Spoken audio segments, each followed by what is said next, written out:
Yeah. Okay, so the injury update is Katic is obviously moving along nicely. He's had an update off the surgeon again in the last few days. George Edmondson has had a small procedure done around the hernia area, so he'll be missing for 3 to 4 weeks.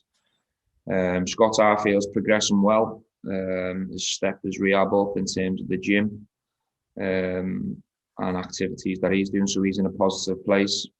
Kemar Ruth should be back in full training in the middle of next week, all being well. Ryan Jack is back with the group now. He's done his first full session with the group yesterday. He'll train again this morning. So we welcome him back. That's a big boost for everyone.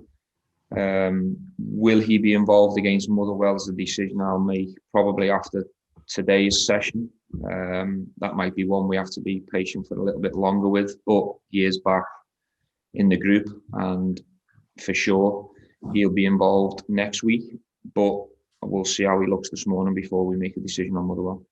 I think that's everyone. I think that's a very good yeah. Thanks, Stephen. Jordan, go ahead.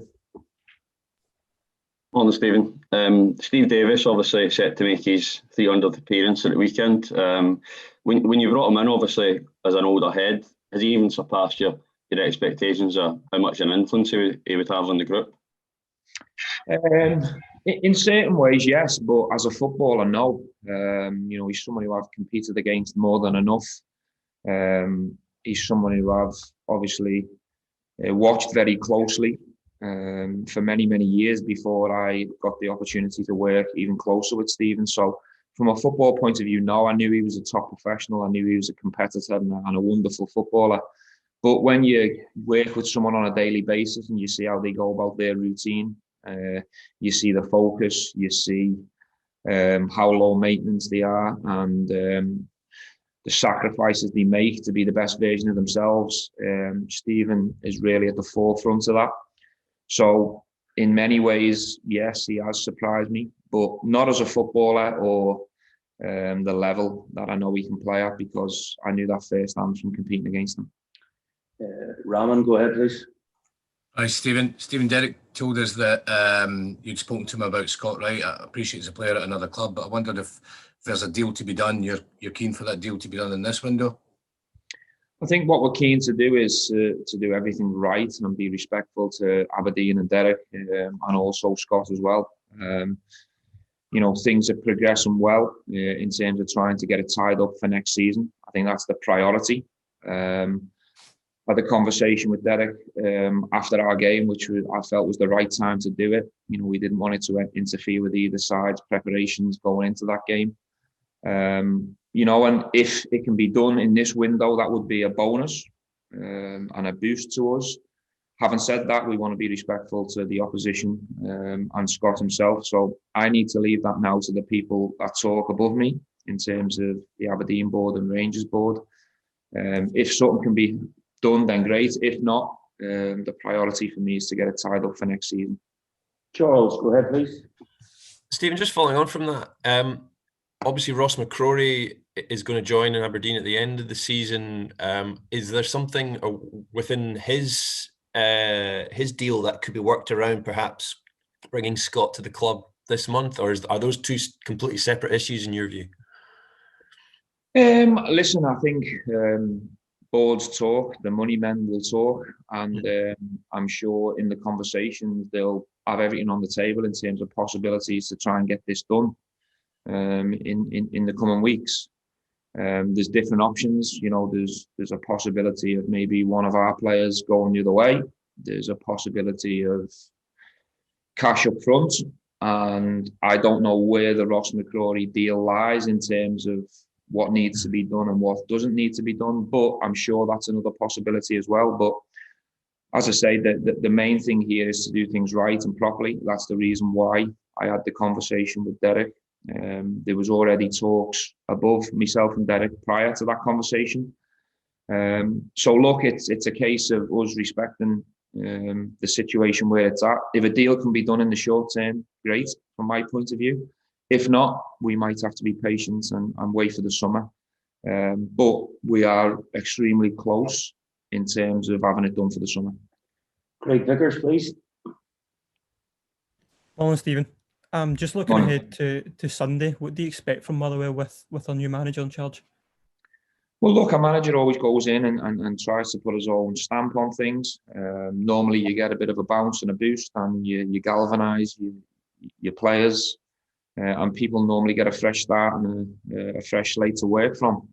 I'm not sure how they seen the result against St Mirren, but to go away from home in this league and get a point seems like a positive result for a start. And I'm sure they're going to be trying to do everything they can to try and derail us and try and be the first team to beat us from a league point of view this season. So we expect a tough challenge, and we'll certainly respect a new manager going in, and things can be slightly different. And we have to be ready to adapt to whatever's thrown at us. But our focus and our preparation has been majority on us and where we're at and what we need to do to try and get the 3 points. But it's certainly something we're looking forward to going down to Fair Park, and we're looking forward to the challenge ahead. Mark McDougall, go ahead, please. Morning, Stephen. There's been a lot of talk recently about players celebrating and maybe being banned under COVID protocols. Is that something you've had to speak to your players about over the last week or so? I will do that, Mark, in the coming, probably within the next hour and a half. We've got a meeting this morning before we go out to train, and it's something that's come through this week in terms of reminders, in terms of the protocols, and obviously goal celebrations and fist pumping and other things have been issued and reminders to try and follow them protocols. So again, we'll do our best. I think people need to understand that I don't think it'll be perfect at the weekend in terms of everyone. It's something that we're probably going to have to adapt to and get better at, because scoring a goal and celebration and the emotional side of the game is difficult to control and be perfect at. But we'll do everything we can to follow the rules, and we'll do everything we can to be at the forefront to try and set the standard in terms of that. And the plan is to reiterate them messages to the players this morning. Andrew McLean, please. Hi, Stephen.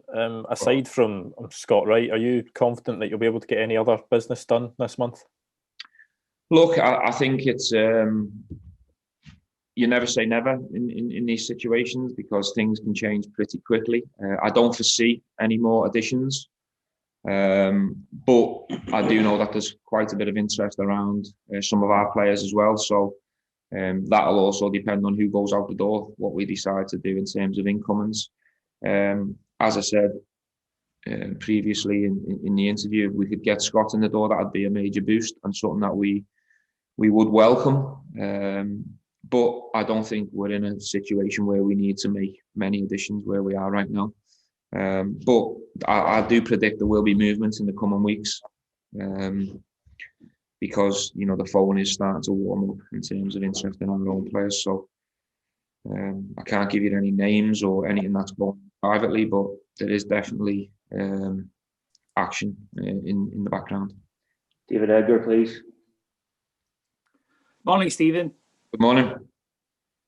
Last week against Aberdeen, for large parts of the game, the team played, I thought, absolutely superbly.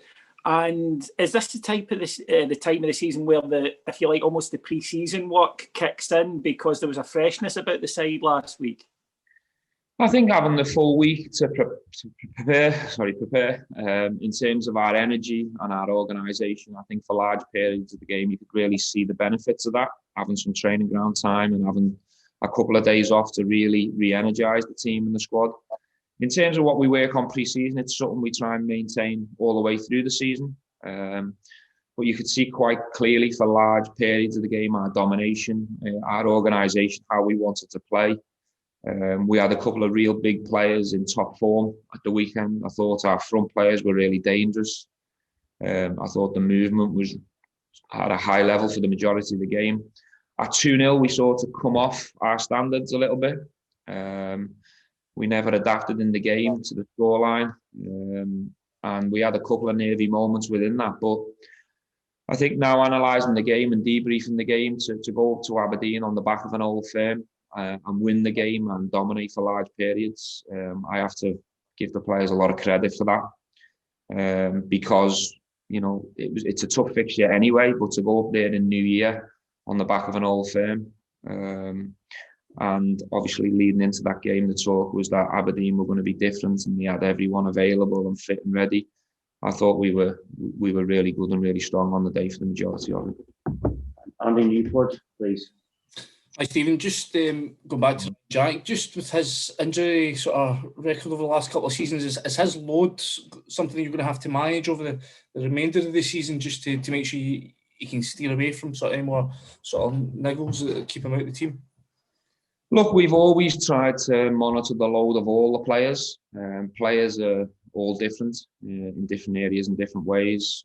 Some players are very robust and can churn out games no problem. They recover really quick. Some players need a little bit more attention in terms of recovery and offloading at the right times.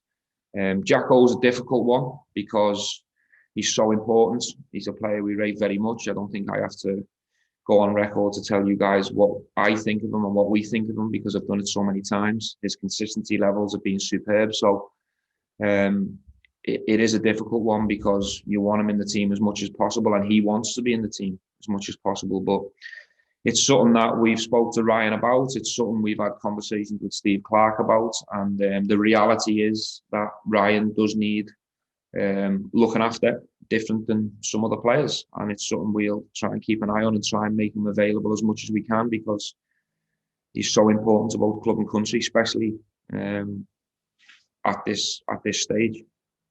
Cheers, guys. See you Sunday.